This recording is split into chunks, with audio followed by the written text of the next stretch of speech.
Alléluia, gloire à Dieu. Nous remercions encore le Seigneur qui nous a encore donné cette grâce de partager sa parole, de se nourrir encore au travers des Écritures. Nous allons lire Luc chapitre 9, le verset 29. Et je rappelle que le thème de ce message est « Apprends à prier ». Tu dois apprendre à prier. Nous allons lire Luc chapitre 9, le verset 29. La version Louis II.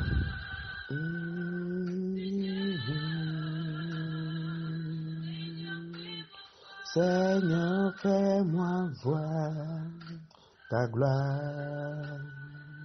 Luc chapitre 9, le verset 29, la Bible dit: Pendant qu'il priait, l'aspect de son visage changea et son vêtement devient d'une éclatante blancheur. Alléluia. Prions le Seigneur.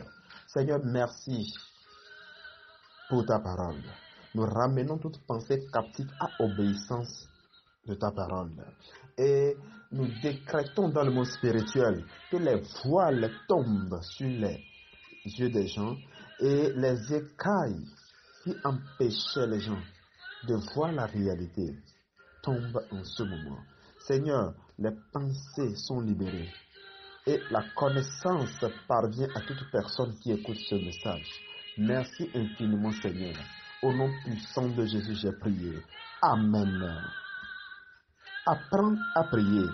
La Bible nous dit, dans le passage que nous venons de lire, Luc chapitre 9, le verset 29, que lorsqu'il priait, son aspect changea. Vous savez, le premier but de la prière, ce n'est pas de changer les choses, mais de se changer soi-même. La prière qui ne peut pas te changer ne peut pas changer les choses. Les gens sont concentrés à changer les choses, à changer les situations, à changer les personnes dans leur prière, de telle sorte qu'ils ignorent qui ils sont. Il y a plusieurs personnes qui n'arrivent pas à obtenir ce qu'ils demandent à Dieu parce que eux-mêmes, leur nature n'est pas compatible à ce qu'ils sont en train de demander. Est-ce que je parle à l'esprit de quelqu'un ce soir? Est-ce que je parle à quelqu'un qui est en train de m'écouter? Plusieurs personnes se concentrent à changer les choses. Plusieurs personnes sont concentrées à changer la situation et ils s'ignorent eux-mêmes. Au cours de la prière, l'objectif premier, c'est de se changer soi-même. Parfois, il y a certaines choses dont nous n'avons même pas besoin de prier. Il suffit de se changer pour que la chose arrive de façon automatique. Mais lorsque votre nature, ce que vous êtes à l'intérieur, n'est pas compatible avec ce que vous êtes en train de demander, lorsque vous forcez les choses et que vous obtenez finalement ce que vous voulez, vous allez voir que très rapidement, vous perdez cette chose et vous redevenez normal parce que votre état d'esprit n'est pas encore arrivé à ce niveau-là. Vous savez, la vie est une marche à escalier. Il faut se préparer et aller pas à pas. Il ne faut pas sauter certains niveaux, sinon vous risquez de tomber. Et c'est là la chute de plusieurs personnes. Plusieurs sont en train de demander que la situation change, mais eux-mêmes, ils n'ont jamais cherché à changer. Imaginez que vous avez le doute en vous. Lorsque vous êtes en train de prier, le premier objectif, c'est prier afin que Dieu enlève le doute de toi. C'est prier afin que Dieu te donne un cœur qui ne doute plus. Parce que avec le doute, tu ne vas jamais obtenir ce que tu veux. Il y a certaines personnes, lorsqu'ils sont en train de prier, même ils sont en train de sentir que c'est possible que cette chose-là ne me soit pas accordée. C'est parce qu'ils ont l'esprit de doute en eux. Alors que la Bible dit, si tu crois, tu verras la gloire de Dieu. Alors, la première des choses, c'est lutter contre ce doute-là en toi. L'incrédulité, lutter contre cela. Tu demandes à Dieu de te changer. Quand Jésus priait, c'est lui-même qui a été changé et non les choses autour de lui. Tant que vous ne pouvez pas changer vous-même dans la prière, c'est difficile pour les choses de changer autour de vous. Alléluia. L'anxiété, la dépression, le découragement. Vous devez prier. Parce que les gens croient que prier, c'est demander. Mais prier, c'est se transformer. Prier, c'est se métamorphoser. Prier, c'est s'y adapter à une nouvelle dimension. Lorsque vous arrivez à élever votre dimension dans la prière, les choses que vous voulez viennent à vous librement. C'est pourquoi parfois vous allez remarquer que vous finissez de prier. Vous n'avez même pas prié pour un sujet donné. Mais cette chose-là vous vient après la prière. Et vous allez vous dire, mais je n'ai même pas prié pour ça. Oui, c'est parce que dans la prière, vous avez réussi à vous changer d'abord. Et ce changement a provoqué cette chose-là qui est venue à vous. Alléluia. Il y a certaines personnes, la méchanceté, ils sont nés méchants. Ils sont nés colériques. Et la méchanceté ne te permet pas d'avancer dans la vie. La colère ne peut pas te permettre d'avancer dans la vie. À chaque fois que tu te mets à prier, c'est ce pourquoi tu dois lutter avec Dieu.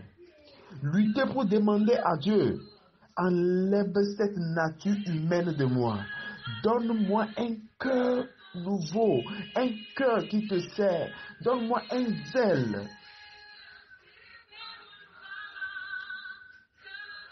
Et lorsque vous changez, les choses commencent à changer autour de vous. Donne-moi, Seigneur, un esprit de prière, un esprit bien disposé, un esprit qui t'adore, un esprit qui a soif de toi. Et lorsque vous arrivez à ce stade, à ce niveau de la prière, vous n'avez plus à lutter.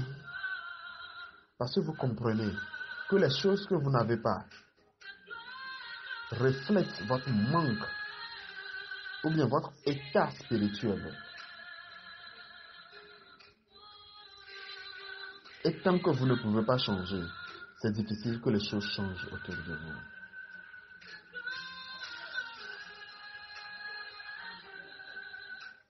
Vous priez pour que les choses changent. Commencez par changer vous-même. Que la prière soit un moyen de métamorphosisation, un moyen de transformation, un moyen à travers lequel vous transitez, vous transcendez pour devenir une nouvelle personne. La prière vous scanne et vous dit qui vous êtes. Et à base de ce que vous êtes, vous migrez vers une nouvelle dimension. Quand Moïse était parti sur la montagne, quand il a prié pendant 40 jours, ce ne sont pas les choses qui étaient changées autour de lui, mais c'était lui-même son aspect qui était changé. C'est pourquoi quand il redescendait, la gloire était tellement rayonnante sur son visage, à tel point que Israël était obligé de se couvrir. Il ne pouvait pas le voir. Donc quand Moïse a su cela, lui-même il a mis un voile sur le visage. Alléluia.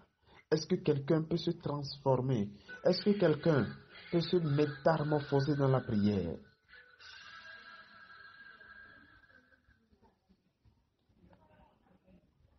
Je prie que tes moments de prière, que tes moments de communion avec Dieu soient centrés sur toi-même.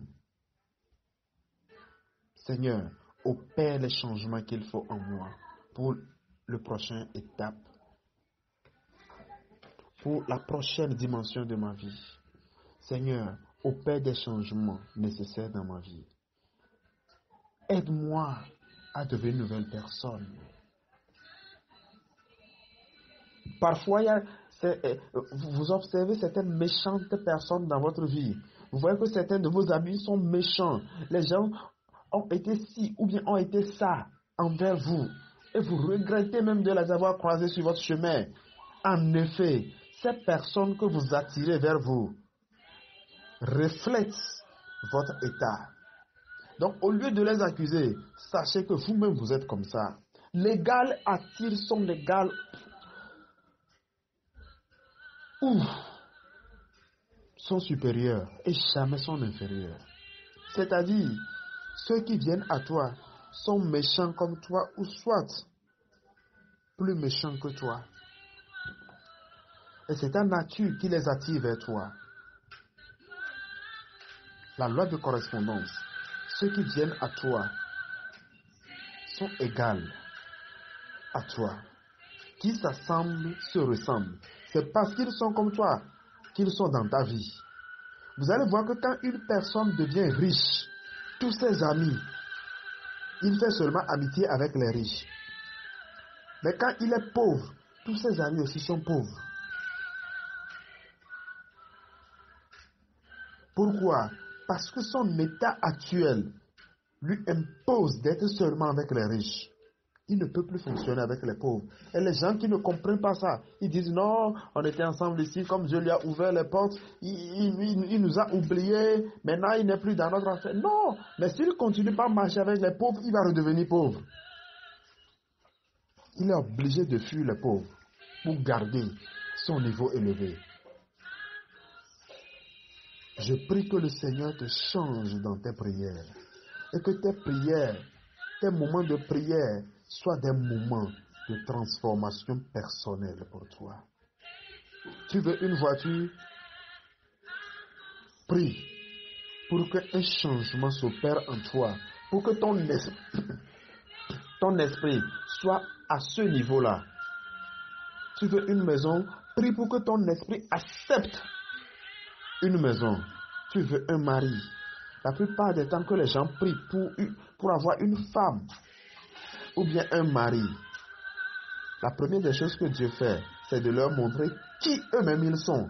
Tant que toi-même tu ne te connais pas, tu ne peux pas prétendre te marier. Tu te maries parce que tu te connais.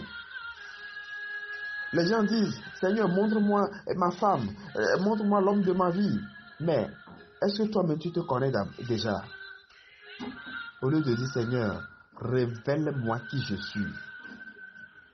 Et en fonction de qui tu es, tu pourras choisir qui est comme toi pour que le mariage n'échoue pas. Lorsque le mariage manque de préparation, on passe ensuite à des réparations. Prie pour te connaître et non pour connaître les autres. Et il y a des gens qui prient, Seigneur, révèle-moi qui est cet ami qui est à côté de moi. Révèle-moi qui il est. Révèle-moi sa méchanceté. Révèle-moi sa face cachée. Mais toi, tu pries seulement pour connaître la face cachée des gens. Et toi-même, dans le livre de Jérémie, quand vous lisez Jérémie, vous allez voir, quand Jérémie a commencé, chapitre 1, c'est plutôt Ésaïe. Il disait toujours, malheur à vous, c'est toujours son langage. Chapitre 1, chapitre 2, chapitre 3, chapitre 4. Au chapitre 5, lorsque lui-même, il a eu à faire la rencontre avec Dieu. Il n'a plus dit malheur à vous, il a dit malheur à moi. Il a dit malheur à moi. Parfois, on cherche à connaître les autres, mais nous ne cherchons pas à nous connaître nous-mêmes. Que le Seigneur soit avec toi. Que tu sois éclairé et que ta vie de prière soit révolutionnée au nom puissant de Jésus.